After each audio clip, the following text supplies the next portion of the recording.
नमस्कार मंडळी. तर मी तुम्हाला सांगितलंच होतं की मी गावी जाणार आहे आणि गावी ह्यासाठी की आम्ही आलो आहोत यात्रेला. तर इथं लक्ष्मीची यात्रा आहे, तर त्यासाठी तुम्ही बघताय जोरदार तयारी सुरू आहे.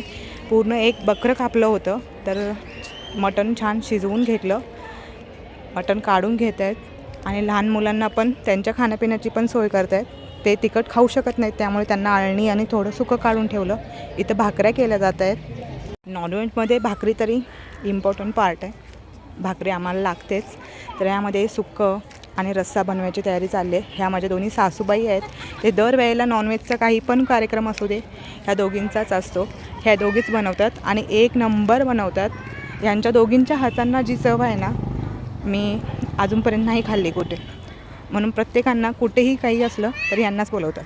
एकदम यम्मी अशी झाली होती, बघू शकता तुम्ही. मस्त तरीदार रस्सा, सुक्कं आणि इथे फक्त मटण नव्हतं बरं का, तर इथं कोंबडी पण आणली होती, म्हणजेच चिकन, वजडी, रक्ती आणि मुंडी डोके, असे सगळे 5 प्रकारचे आयटम होते.